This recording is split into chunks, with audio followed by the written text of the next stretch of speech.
నేను మూర్ఖుడిని, నేను హౌలగాడిని, నేను దేడిది మగ్గాడిని, నా తడక ఏంటో చూపిస్తా, అంతు తేలుస్తా, వడ్డీతో సహా చెల్లిస్తా అని దీర్ఘాలు తీస్తూ డైలాగులు చెప్పిన బిల్డప్ బాబాయ్. అదే మంగళగిరి మాలోకం సైలెంట్ అయిపోయిండు. మరి అసలు ఆ మాలోకం ఏం చేస్తున్నాడో ఒకసారి అరుచుకుందాం పారి.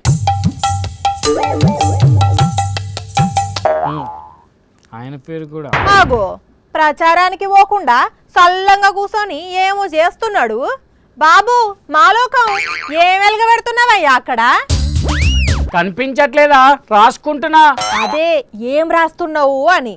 ఓట్లు కొనడానికి అమెరికా నుంచి వచ్చిన టీడీపీ ఎన్ఆర్ఐ బేరగాళ్లకు ఎంత ఇచ్చిండ్లు, సోషల్ మీడియాలో సొల్లు కథలు చెప్పే పెయిడ్ ఆర్టిస్టులకు ఎంత ఇచ్చిండ్లు, జాకీలు క్రేన్లు పెట్టి లేపే ఎల్లో మీడియాకు ఎంత ఇచ్చిండ్లు అనే లెక్కలు రాస్తున్నావా? కాదు, నేనేం రాస్తున్నానో గెస్ చేస్తే నేను అధికారంలోకి వచ్చాక నీకు ఒక నామినేటెడ్ పోస్ట్ ఇస్తా. నువ్విచ్చే పోస్టులు ఎవరికి కావాలి గాని ఒక్కో టికెట్ కు 100 కోట్లయితే టికెట్లన్నింటికి కలిపి ఎంత వసూలైందో అదంతా ఏడేడ దాషిన్లో లెక్కలు చెక్ చేస్తున్నావా? అవన్నీ మా డాడీ చూసుకుంటాడు, నాకు చెప్పడు. మరి ఇప్పుడు నువ్వేం రాస్తున్నట్టు? ఇవాళ స్పెషల్ ఏంటో తెలుసా? ఏంటిది? ప్రపంచ పుస్తక దినోత్సవం. కరెక్టే. అయితే అందుకే కొత్త పుస్తకం ఓపెన్ చేశా, ఇప్పటికి సగం రాసేశా. అబ్బో, అంతగానం ఏం రాస్తున్నారు సార్ అంట్లా? మేము తెలుసుకోవచ్చా? అది సస్పెన్స్, ఇప్పుడే చెప్పను. మేం గెలిచిన తర్వాత అనౌన్స్ చేస్తాం.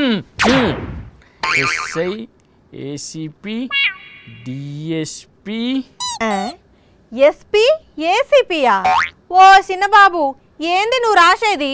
ఈ పుస్తకంలో రాసేవి ఇవే. SI, ASI, head constable, constable, home guard, volunteer కూడా. ఎందుకు? వాళ్ళందరిని చందాలు అడిగేందుకా? కాదు, వాళ్ళు చందాలు ఇవ్వడం కాదు, నేనే వాళ్ళకి వడ్డీతో సహా చెల్లించే బాధ్యత తీసుకుంటాను. అంటే వాళ్ళందరి దగ్గర అప్పు తీసుకున్నావా? అప్పు కాదు, పప్పు కాదు, వీళ్ళందరూ నా టార్గెట్. వాళ్ళేమన్నారు మిమ్ములా? వీళ్ళెవ్వరూ మాకు సపోర్ట్ చేయట్లేదు, అందుకే వాళ్ళ పేర్లు ఈ రెడ్ బుక్ లో రాసుకుంటున్నా. మేము అధికారంలోకి వచ్చాక వీళ్ళని విడిచిపెట్టే సమస్య లేదు. కుక్క బెదిరించి చెప్పెత్తుకపోయిందట, అట్లనే ఉన్నది నీ కథ. సరే కాసేపు నువ్వు ఆగు, ఇంకా గుర్తొచ్చాయి. ఆటో రిక్షా వాడు, కూరగాయలు అమ్మేవాడు, బస్సు నడిపేవాడు, ఇంకా మటన్ మస్తాను కూడా. వాళ్ళకు కూడా వడ్డీతో సహా చెల్లిస్తావా? ఎవరిని వదిలిపెట్టే ప్రసక్తే లేదు, అందరికీ తగిన శాస్తి చేసే బాధ్యత ఈ మాలోకం తీసుకుంటాడు. ఈ తొక్కలో ముచ్చట్లు కాదు గాని ఎన్నికల ప్రచారానికి ఎందుకు పోలే చెప్పు ఫస్ట్.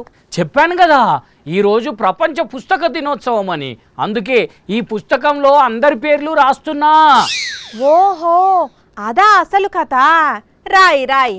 సూషిన్లా నుల్లా పుస్తక దినోత్సవం సందర్భంగా మాలోకం ఎర్రి పుస్తకాలు ముంగటేసుకొని రోడ్డు మీద పోయేటోళ్ళ పేర్లన్నీ వరుసబెట్టి రాసుకుంటున్నాడు. పుస్తకం అంటే ఒక్క ఎర్ర బుక్కే అనుకుంటున్నాడు. స్టాన్ఫోర్డ్ అంటే ఏందో అనుకున్నా, నిజంగా ఎర్రి బుక్కే.